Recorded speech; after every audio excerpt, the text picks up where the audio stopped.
Halo, balik lagi sama gua, Uncensored Investor. Di video kali ini, gua mau bahas tentang semua hal penting seputar self-custody. Mulai dari pengertian, jenis wallet, dan juga berbagai macam Bitcoin address. Jadi buat kalian yang mau paham benar-benar soal self-custody, ya, jangan kemana-mana, stay tune sampai selesai video ini. Jadi harus tahu dulu nih, apa itu self-custody. Self-custody itu kepemilikan mandiri atas sebuah aset kripto, ya. Yang mana ini suatu konsep di mana kita sebagai pemilik aset digital, misalnya Bitcoin atau cryptocurrency lainnya, itu bisa menyimpan dan mengelola aset tersebut secara langsung, tanpa bergantung oleh pihak ketiga. Dalam hal ini pihak ketiga itu exchange. Dengan kata lain, kita memiliki kendali penuh atas aset kita dan bertanggung jawab penuh terhadap keamanan dan pengelolaannya. Dan dalam prakteknya, self-custody itu biasanya dilakukan melalui penggunaan non-custodial wallet, yang berarti wallet tersebut tidak disimpan atau dikontrol oleh pihak ketiga. Kita memiliki private key yang menjadi satu-satunya akses untuk mengelola dan mengirimkan aset kripto kita. Jadi di sini gue pakai aset Bitcoin aja nanti ya, for the next, untuk nyebutin asetnya.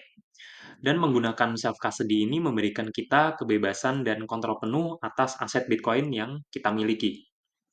Dibandingkan dengan menyimpan Bitcoin kita di exchange, yang bisa saja mengalami retasan ya, atau bahkan exchange tersebut tutup gitu ya, bangkrut. Menyimpan Bitcoin kita ya secara self-custody itu memberikan tingkat keamanan dan privacy yang jauh lebih tinggi.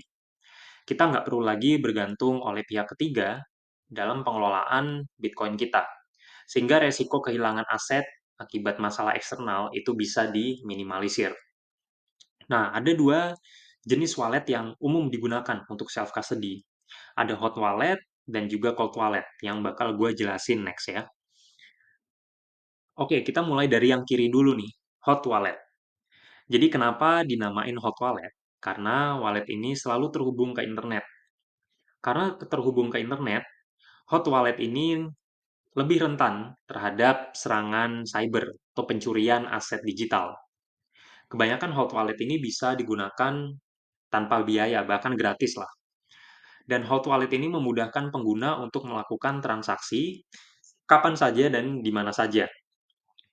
Karena kemudahan akses, hot wallet ini sering digunakan untuk transaksi yang cepat dan beberapa melakukannya atau menggunakannya untuk trading harian. Sedangkan cold wallet itu wallet yang tidak terhubung ke internet dan disimpan secara offline, sehingga tidak rentan terhadap serangan cyber, karena keamanannya yang mestinya jauh lebih tinggi. Tapi menggunakan cold wallet ini perlu biaya, karena kalian perlu beli hardware khusus ya, misalnya Ledger atau Trezor.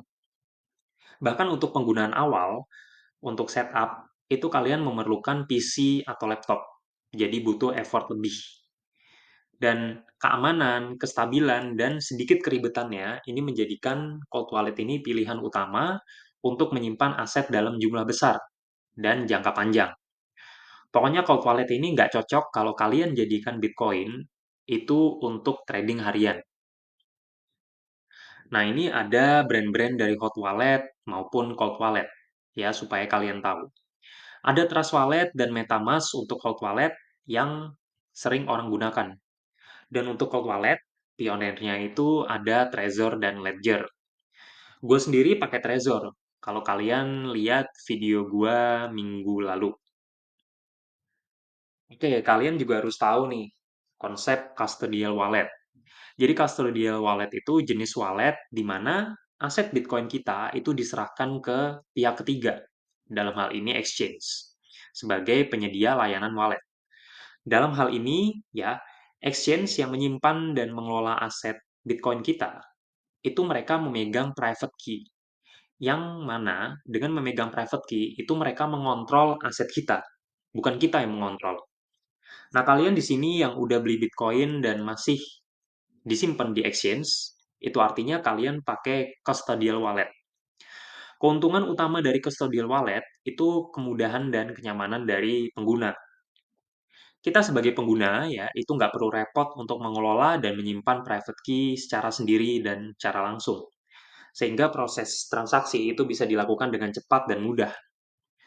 Banyak pemula yang memilih untuk menggunakan custodial wallet ini ya, beli di exchange. Karena proses pengelolaan aset yang menjadi lebih simpel dan mudah lah. Udah otomatis saja gitu.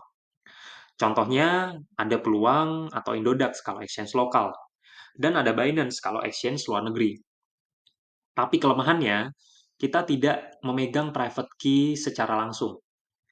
Artinya kita hanya memiliki klaim atau hak atas aset kita di akun platform exchange tersebut. Dan misalnya nih, exchange itu bangkrut, kemungkinan ya aset Bitcoin kita hilang karena kita nggak punya kendali atas aset kita.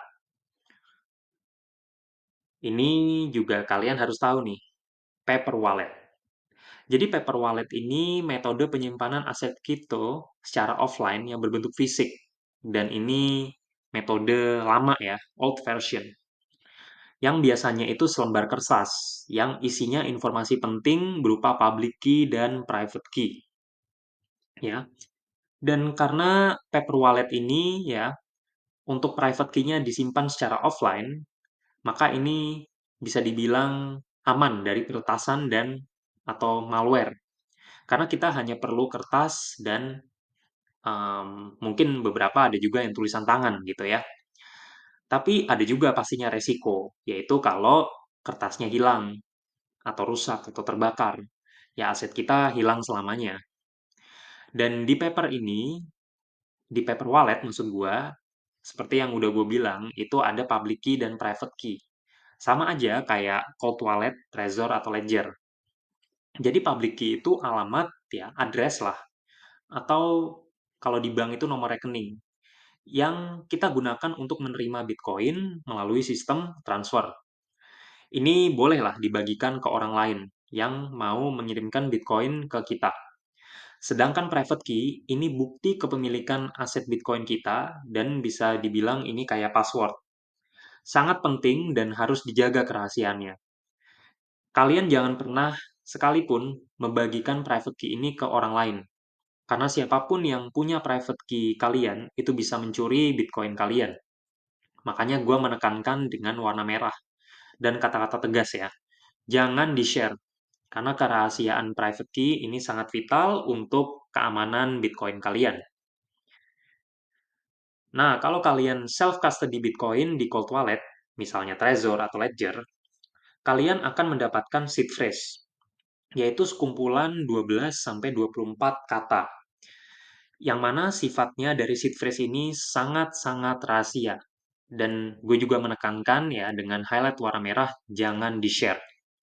Karena kalau orang tahu seed phrase kalian, dia bisa nge-restore wallet kalian di cold wallet yang dia punya, dan Bitcoin kalian hilang. Makanya, kalian harus hati-hati sama yang namanya seed phrase ini. Dan seed phrase ini itu untuk mengenerate ya, untuk memproduksi public key dan juga private key. Kalau kalian punya cold wallet. Tapi dalam prakteknya, kalian nggak perlu pusing-pusing, karena itu udah otomatis. Jadi kalian nggak perlu otak-atik gimana cara memproduksi ya atau mengenerate public key dan private key. Jadi tenang aja. Nah, kalian nanti kalau mau menerima Bitcoin, itu cukup pakai Bitcoin address ya. Makanya gue kasih tanda panah ini. Jadi Bitcoin address ini versi singkat dan versi mudahnya lah yang di-generate dari public key. Jadi kalau kalian mau menerima Bitcoin, cukup pakai Bitcoin address dan nggak perlu pakai public key. Nah, karena tadi gue baru aja menyinggung tentang Bitcoin address, kalian juga harus tahu macam-macam dari Bitcoin address. Dan ada tiga yang sering kita gunakan, yaitu ada legacy, ada SegWit, dan native SegWit. Kita mulai dari yang address legacy dulu, atau formatnya itu P2PKH. Ini merupakan address yang paling awal di Bitcoin, yang diawali dengan angka 1. Address Bitcoin Legacy ini masih banyak digunakan oleh pengguna lama lah. Misalnya kalau exchange lokal itu Indodax. Ya. Selanjutnya ada alamat SegWit yang formatnya itu P2WPKH. Ini merupakan address yang bisa dibilang lebih baru lah dari legacy tadi gitu. Dan memang dirancang untuk meningkatkan efisiensi transaksi dari Bitcoin. Dengan menggunakan address ini, biaya transaksi bisa lebih rendah dan proses transaksi pengiriman Bitcoin bisa lebih cepat. Tapi gue belum nemu nih, exchange apa yang pakai alamat Segwit yang awalannya 3. Kalau dari kalian ada yang pakai exchange yang pakai alamat awalannya 3, Segwit ya, kalian boleh tulis di kolom komentar, supaya gue tahu juga. Dan yang terakhir itu ada alamat native Segwit, yang formatnya BECH32. Ini address yang terbaru, yang mana menawarkan efisiensi terbaik dari segi biaya dan kecepatan transaksi. Dan address ini diawali dengan BC1Q. Dan secara umum, ketiga address ini itu punya fungsi yang sama, yaitu untuk bisa menerima Bitcoin. Alamat legacy itu masih banyak dipakai ya sama exchange-exchange. Sementara Segwit dan native Segwit itu masih belum terlalu banyak yang pakai. Walaupun memberikan manfaat, yaitu biaya transaksi yang lebih murah dan pengiriman yang lebih cepat. Tapi kalau cold wallet kayak Trezor, Ledger, itu udah pakai alamat yang baru ya, address yang baru, yaitu native Segwit. Oke, ini gue ada khusus ya, Q&A, yang tadi gue mikir mungkin kalian bakal nanya tentang pertanyaan ini ya, setelah mendengarkan penjelasan gue tadi. Yang pertama, apakah kita bisa transfer antar Bitcoin address, misalnya dari legacy ke Segwit atau native Segwit, ya, dan sebaliknya? Jawabannya yes, bisa. Karena semua address itu berada dalam jaringan Bitcoin yang sama. Jadi tidak ada masalah untuk mengirim Bitcoin antar address, terlepas dari formatnya. Dan yang kedua, apa maksud cold wallet tidak terhubung ke internet? Karena mungkin kalian mikirnya kalau tadi gue jelasin offline tidak terhubung ke internet, itu transaksi cold wallet nggak bisa atau nggak boleh pakai internet. Jadi gue jawab ya, di sini fokusnya itu ada di private key-nya. Bukan kalian bisa atau boleh menggunakan internet atau tidak. Yes, kalian boleh pakai internet untuk transaksi di cold wallet. Tapi di sini ya, again, karena fokusnya di private key, jadi memang kalau kita pakai cold wallet seperti Ledger atau Trezor, itu private key-nya tidak, maksud gue, disimpan di dalam perangkat hardware tersebut dan tidak pernah langsung terkoneksi atau terpapar ke internet, ya. Nah, itu maksud gue. Jadi, private key-nya itu yang tidak terekspos ke internet. Makanya gue bilang tidak terhubung ke internet atau offline.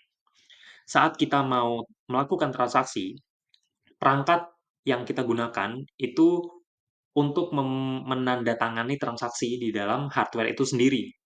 Dan private key itu nggak pernah keluar dari perangkat itu atau hardware ya. Nah, setelah transaksi selesai, private key kita ya tetap aman dan tetap offline, cuman adanya di dalam hardware cold wallet tersebut gitu. Sehingga jauh dari resiko terekspos ke internet dan retasan. Nah, itu yang berbeda sama hot wallet ya. Kalau hot wallet itu proses tanda tangan transaksi itu dilakukan di software, ya di aplikasi lah. Misalnya di komputer atau di smartphone kalian gitu. Jadi private key-nya itu terlibat atau terekspos langsung di dalam aplikasi yang terhubung ke internet. Sehingga kalau misalnya ada malware atau hacker ya private key kalian bisa saja disusupi gitu ya atau dicuri gitu. Yang mana aset Bitcoin kalian bisa aja hilang. Oke, itu tadi penjelasan gua di video kali ini. Semoga video ini bisa membantu kalian semua untuk lebih paham tentang self custody. Dan yang terpenting, cara mengelola aset Bitcoin dengan aman. Ingat, keamanan aset Bitcoin kalian itu ada di tangan kalian sendiri, ya. Jadi jangan anggap remeh langkah-langkah yang udah tadi gue jelasin. Thank you buat yang udah nonton. Jangan lupa subscribe, like, komen, dan share ke teman-teman kalian kalau kalian merasa video ini menarik dan bermanfaat. See you in the next video.